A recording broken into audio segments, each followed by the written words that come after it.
Can you repeat the question, please? Have two over there. If you 3, 4, that's good. If you forget the first tashahhud, you know what to do? 1, 2, 3, 4. MashaAllah. We have some. And now we do what also? No? Okay. طيب, somebody is fasting. A nafal fast. And somebody tells him, my wedding is today. Will you please come for walima? I'm doing walima at Asr. He is fasting nafal. In Ramadan, we know. The answer is to say no. I'm fasting. It is Ramadan, and it's wrong of you to make lunch or dinner for people when they are fasting. Basically, you're asking them to break their fasting, and that's haram. But if it is nafal, what you're supposed to do, you know?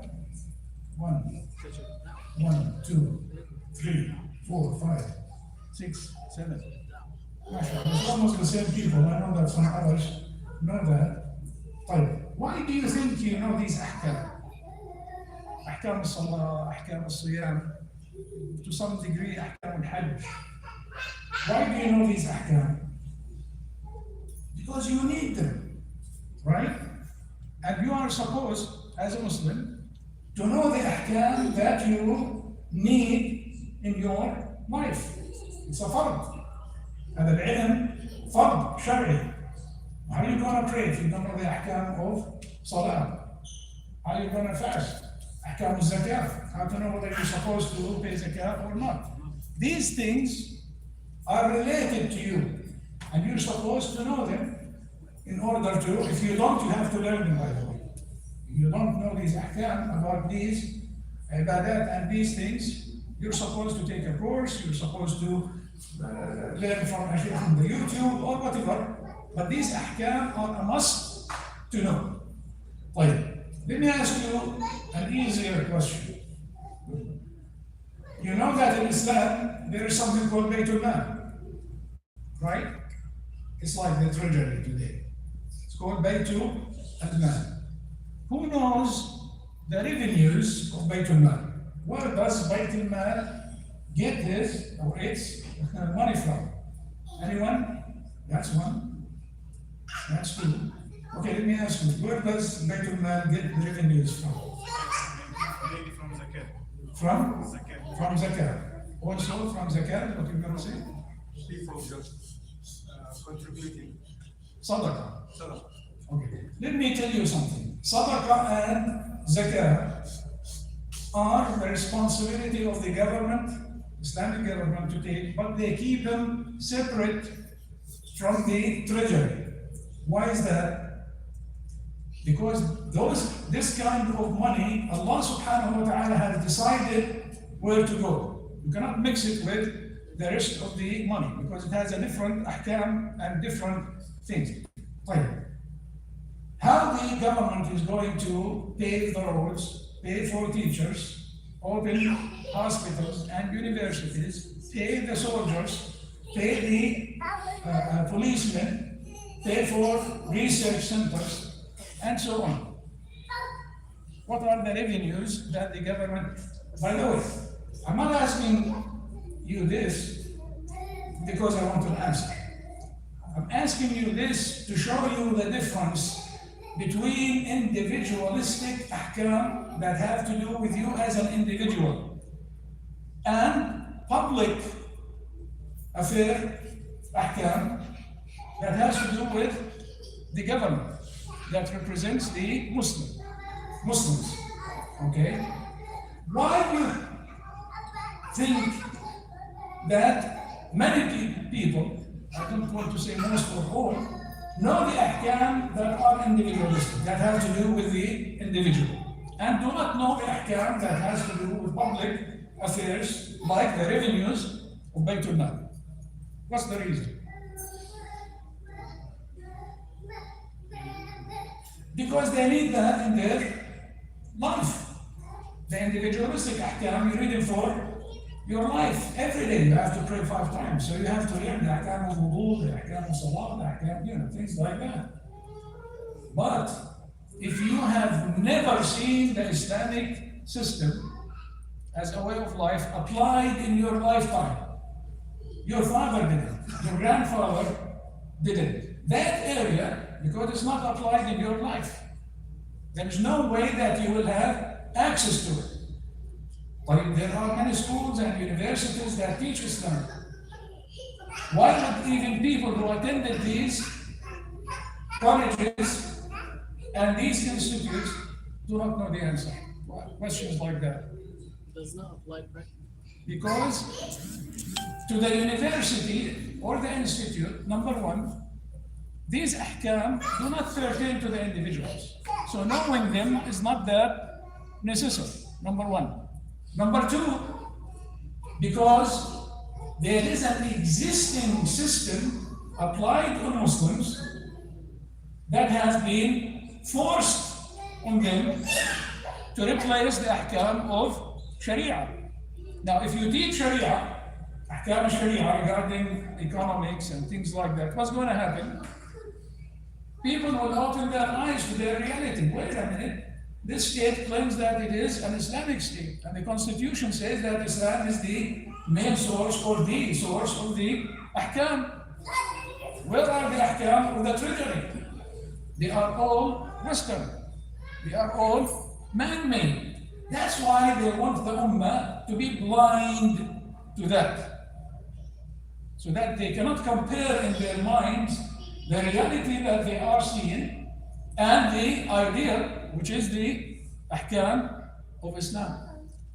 And that's why I was not surprised when a couple of brothers, when I asked them about the revenue, the first thing that they said is what? Zakah. Zakah. And wallahi, sometimes I hear people, prominent people who claim that they are mashayikh and that when they talk about the economic system, what they talk about? Zakah. That's all that they know. Even though zakah is not even a revenue of the treasury, of the Baytul Mal. I told you, zakah, Allah subhanahu wa ta'ala has made it obligatory on individuals and have decided that they can do it without the state. They can distribute their zakah. Like in our situation right now, somebody wants to pay their zakah, you know, a poor neighbor, a needy family in their neighborhood or in their town or village, they can give it, and that's perfect. Okay? It is because of that, like I told you. That is the reason why these things are not taught. I'm going to talk about the revenues of Baytul Mal just to give you an example of how Muslims choose a caliph or a representative in order to apply ahkam sharia. Because we have been fooled many times by them. Many people presented themselves as Islamic and as Muslim and that they want to apply Islam, and when it came to the application of Islam, they turned out to be secular. Islam to them is to build a masjid, okay, or to cover the head of a woman, and that's it. When you come, where is the other ahkam? Allah has said, talk about these ahkam in the Quran and in the Sunnah. Right? They will, because that is the Western way of life that is dominating the world, especially Muslims. Especially Muslims. Because Muslims, in the beginning, when Islam was cancelled as the source of the legal system or the source of the government system, when the French and the British came and conquered Muslim lands and divided them, and then they put a man-made constitution, and they have applied to Muslims the ahkam of kufr, man-made laws. In the beginning, Muslims were aware that things have changed, that what they have now compared to what they had before is different. But for us, the matter is even more difficult. Why? Because we did not see Islam applied. So we are in the dark when it comes to that. And that's why I'm giving you one hukum of the thousands of ahkam of Islam that deal with public affairs that Muslims today do not know because it is not applied. They have to go and open old books and dig there in order to get to these ahkam that have been buried deliberately, so that they will be abandoned. Baytul Mal is a place where the revenues that belong to the state is gathered in order to be used for Muslims. First of all, the state in Islam owns certain things. Here we have individual ownership and we have public ownership. In socialist system or communist system, there's one kind of ownership, public ownership. Everything belongs to everybody. There is no individual one or state one. In Islam, we have three kinds of ownership. We have individual, your house, your car, money that you get from different sources, and so on, money that you inherit. All of that is private ownership. We have state ownership because the state in Islam is allowed, and in some cases it has to own certain things that individuals cannot own. Like what, for example? Land. No, land, you could have a land, a piece of land, nothing wrong with it. Weapon factories, heavy industry factories. Can you, in the Islamic State, open a factory to make planes like Boeing and these companies? No, you cannot. Why? Because if that is allowed, these companies are going to overwhelm the government. You can see this here. And in Islam, the caliph is not supposed to be overpowered by anybody, so that nobody can pressure him to make decisions in their favor. So you will have factories that produce heavy machinery. By the way, people can own factories that make individual needs, like for example, clothes and different types of food and things like that. But heavy industry, individuals should not own. The state alone owns.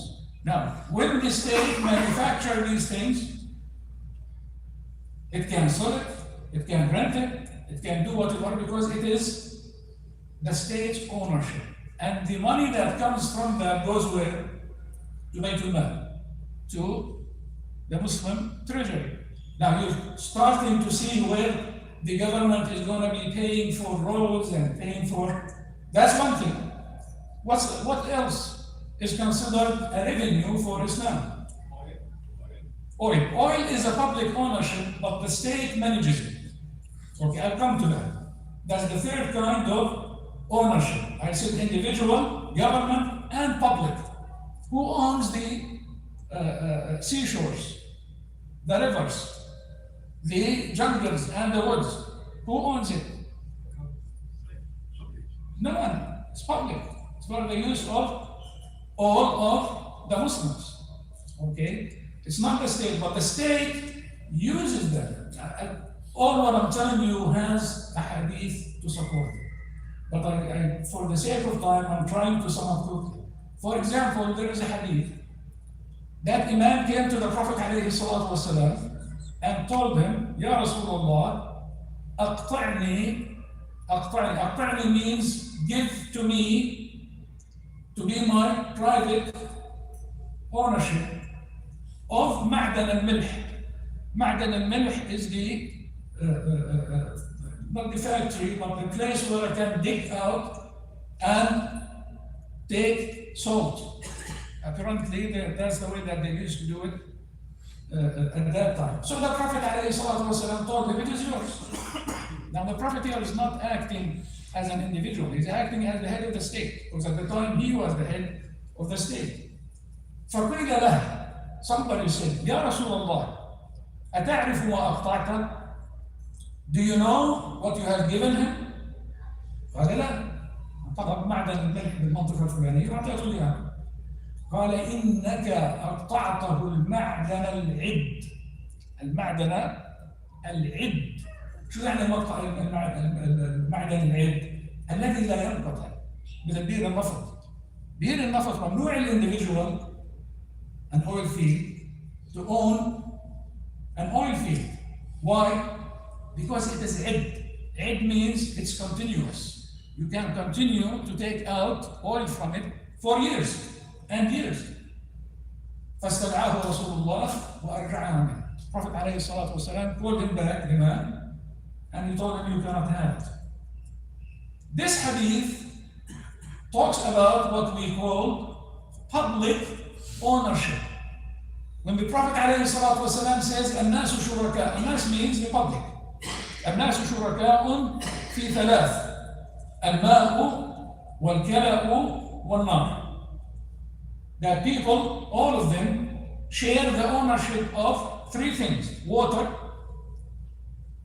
Again, if water is private, if you dig a well in your yard, for example, can the government come and take it from you and tells you this is a public? No. We're talking about العد الذي لا ينقطع. You cannot, for example, take the water of the Euphrates River or the Jordan River and see this is mine and I'm going to take it. That you cannot, because it is عد. Okay, it's abundant. But if you do something in your own, a small project or a small thing in your farm or in your, that's yours. الماء, water. والكلى, what is الكلى? المراعي, pastures. Pastures are public for everybody. هاي يسموها الملكية العامة. والنار, النار means fire. Fire means what? The sources of fire.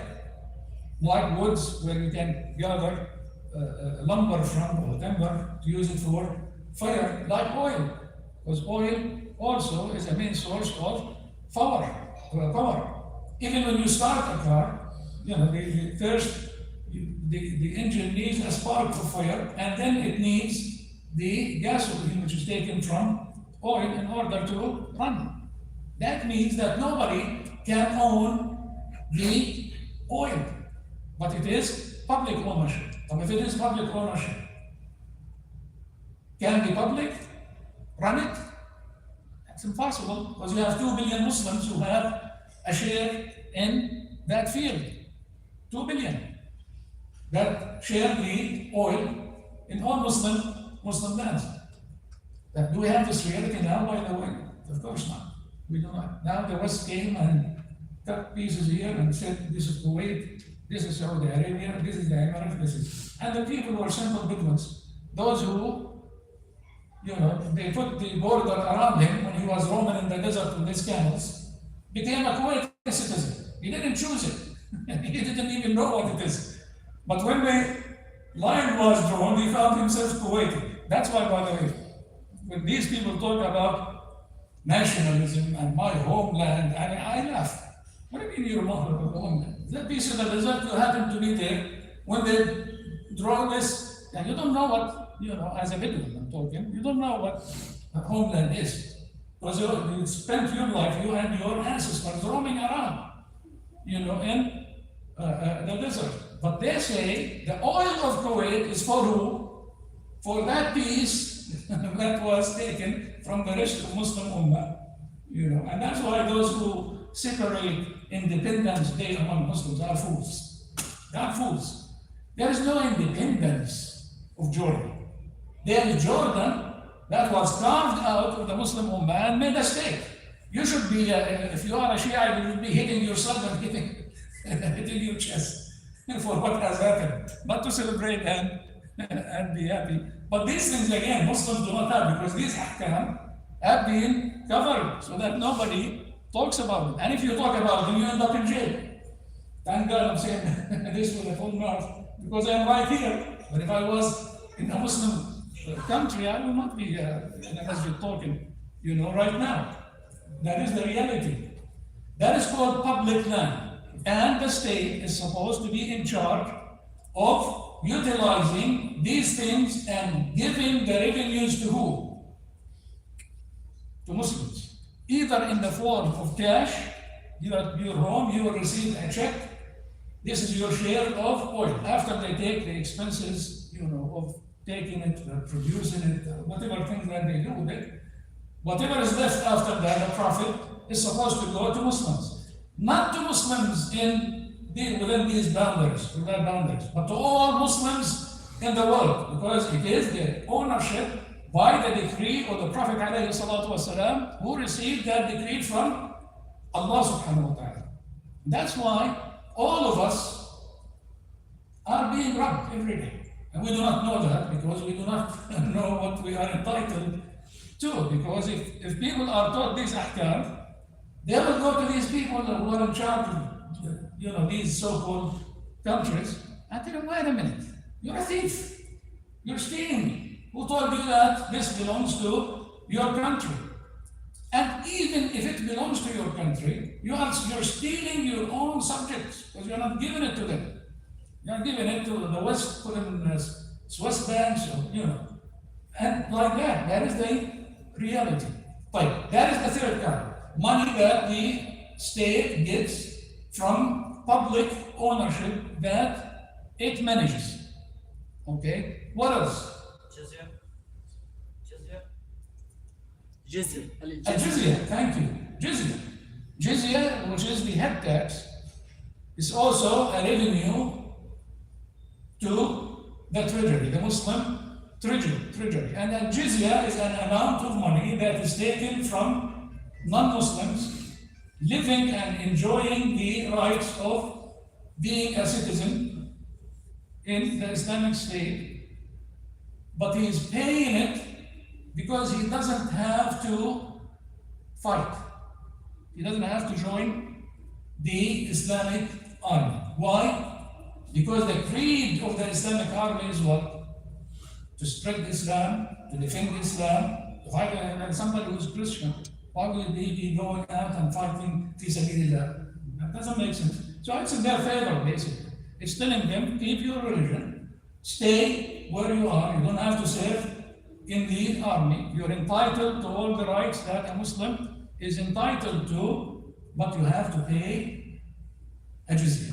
And the jizya usually is supposed to be simple within the reach of people. You're not punishing them by jizya, by the way, but you are taking some money from them for their own good, for their own protection. And that's why, by the way, when Khalid ibn Walid entered into Hims, the people in Hims were what religion? Christians. Even now you have a percentage, maybe 10-12% who are Christian in Hims. The Romans prepared an army and they attacked Hims in order to take it back from the Muslims.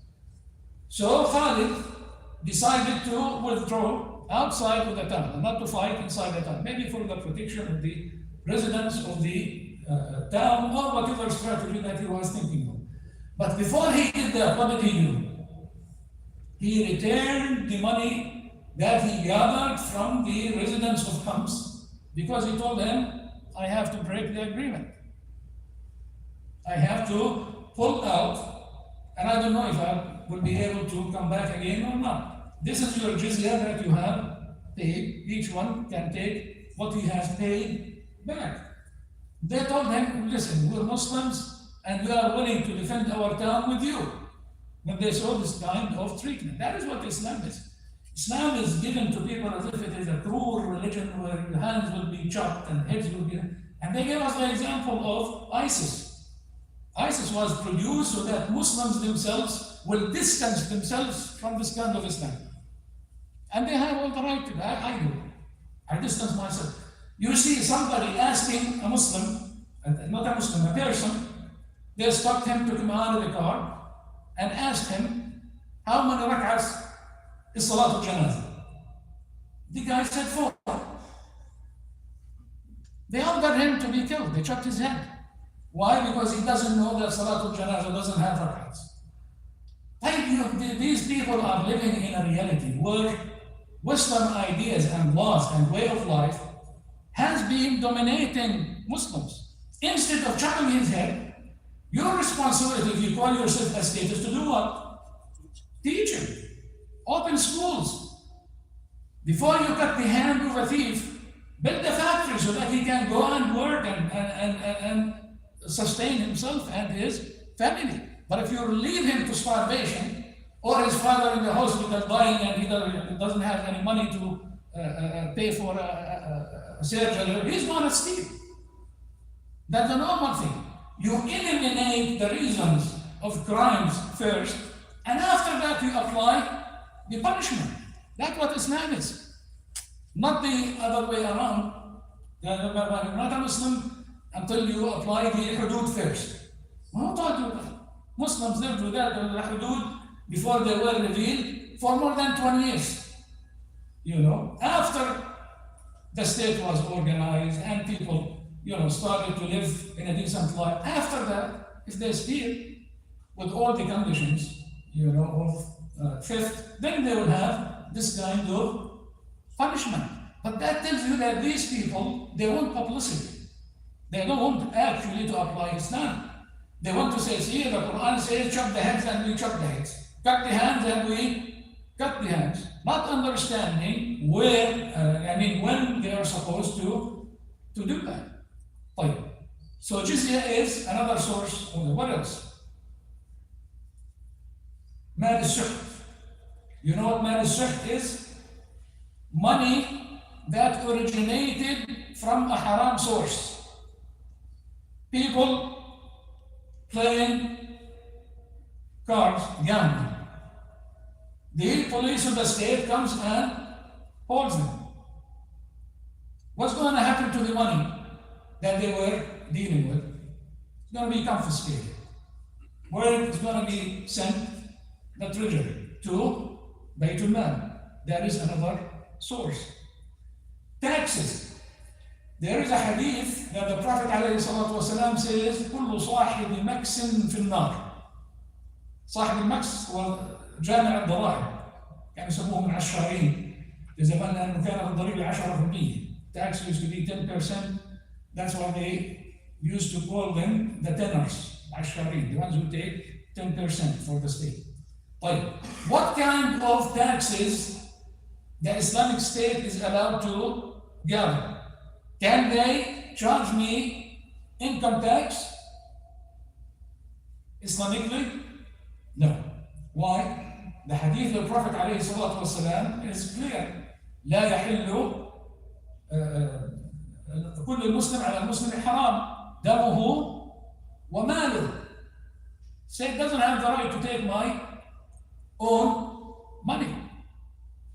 So there is no income tax in Islam. How the state is going to pay for the services, the police, I told you. The sources are abundant for Bayt al-Mal. But there is private money. So there is no income tax in Islam. كل صاحب مكس في النار, anyone who takes taxes from Muslims is an hellfire. Prophet ﷺ said. But what about what Trump is doing now? He is putting taxes on imports. 20% for China, 50% for India, and so on. Is the Islamic State allowed to do that? It depends on the merchant, not on the origin of the good. It depends on the merchant. If the merchant is a Muslim or a dhimmi, lives under the rule of Islam, some say or a mu'ahid, there is an agreement, he was given asylum basically by Muslims, then the state cannot take money from him. If he is a non-Muslim or the source of the good or the goods are from an enemy of Muslims, then the state can tax that person. So a non-Muslim, when he wants to bring goods, if that state that he brought the goods from, first is non-Muslim, second, it has a policy of charging Muslim traders when they go there taxes, then Muslims are allowed. هذا اسمه باب المعاملة بالمثل. في عندنا قاعدة في الشرع اسمها المعاملة بالمثل. اوكي فان اعتدوا عليكم فاعتدوا عليهم بمثل ما اعتدوا عليكم. They're charging our merchants and importers taxes when they go to these lands to sell goods that are produced in Muslim lands. We are allowed to charge them taxes when they bring their goods to Muslims. That is one kind of taxes that goes to the treasury or goes to Baytul Mal. طيب, are there other taxes? We know that there is no income taxes, that there is no general taxes, كل صاحب مقسم في النار, except the case I talked to you about, dealing in the same way. Other taxes, the state is allowed to collect money from its citizens in Islam if there is a nazila. You know what a nazila is? A disaster. If an earthquake happens and the state doesn't have the funds, of course it's going to be organized. The state has money, but each amount of money is already decided with the budget where it's going to go. Now, if this happens, and you cannot make cuts on the expenses that you already have, what can the state do? Umar ibn Khattab radiallahu anhu said, لو استقبلت من أمري ما استدبرت لأخذت أموال الأغنياء أو فضول أموال الأغنياء وأنفقتها على الفقراء.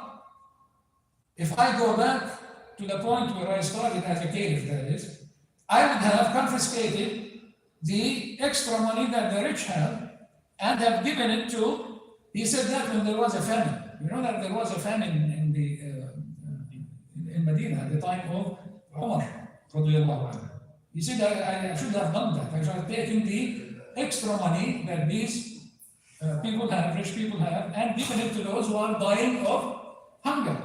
So the state is allowed to collect, I call it taxes, you can call it whatever you want, but it's an amount of money that is taken from the rich and given to the need. Whether the need happened because of a famine, or it happened because of an earthquake, or it happened because of a typhoon, or whatever it is, if the state doesn't have the money to help these people or to help them, it's allowed to take that money. طيب. Prophet عليه الصلاة والسلام said, من مات وترك عيالا فعلينا ومن مات وترك إرثا فلورثته. Anybody who dies and leaves nothing but children. Now these people, children, what's their source of income? They need money to go to school, to go to, these things. The Prophet says, we, the government, Muslim government, is supposed to take care of those. And if he dies and he leaves an inheritance, the Prophet says it goes to who? To his inheritance. To his inheritance. But let's suppose that a multi-billionaire died and he doesn't have no inheritance.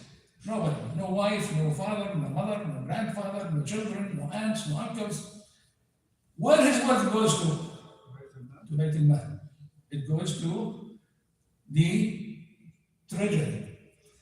I hope that there are other sources, but the income that comes from them is not that important. Somebody said charity, for example. Somebody can put in their will that 1/3 goes to the Muslims, and the government knows what is the best thing that they need. So he can write, that, but that is not supposed to be mixed with the money of Bayt al-Mal. It's supposed to go to where this man specified it to go, the 1/3, unless it was general.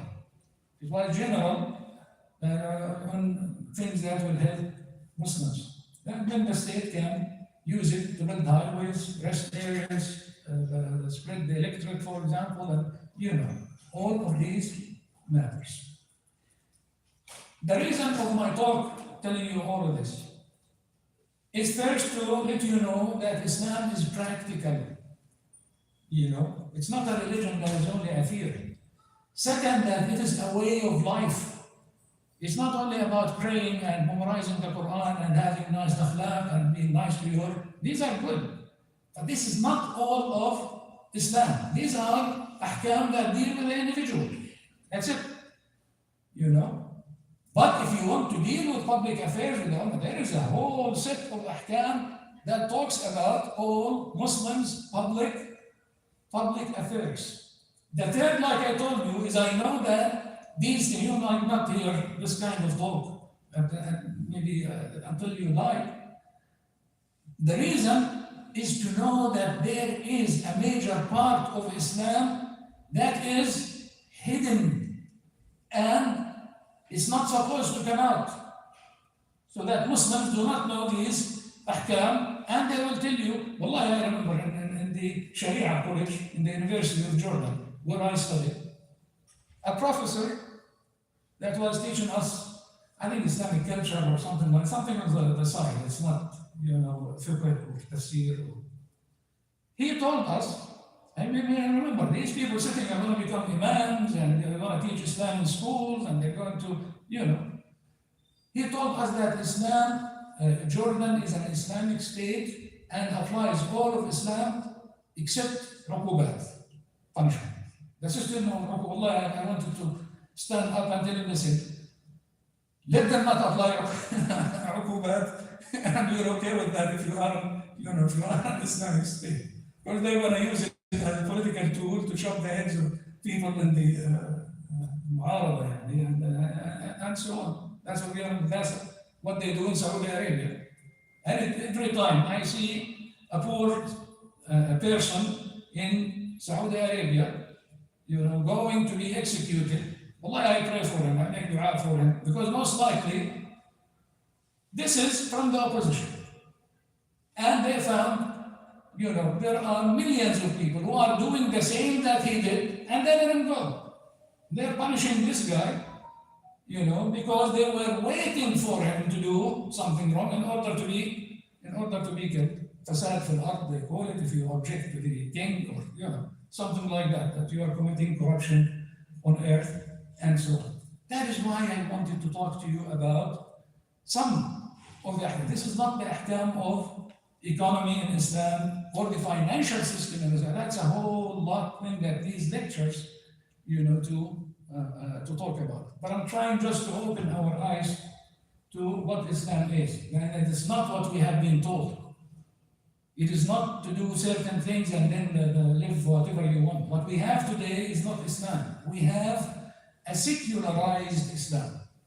Secularized means that you're keen on prayers and fasting, and you have your beard, and you cover your head, and you're all of these things, but don't interfere in other matters. Don't talk about other ahkam. So in our minds, Islam became associated with what? Ibadah. And second, al-akhlaq. How to be nice, how to help your neighbor, how to help people around you, and things like that. That's why I gave this talk today, to tell you that Islam goes way beyond all of these things, that it organizes the public affairs of Muslims. Inshallah ta'ala, if you find that interesting, I can pick up another set of ahkam regarding another public affair, and in the future, inshallah ta'ala, I will talk about it. هذا والله سبحانه وتعالى أعلم وصلى الله على نبينا محمد وعلى آله وصحبه وسلم. Anybody has a question or a comment? وآخر دعوانا الحمد لله رب العالمين. بارك الله فيكم.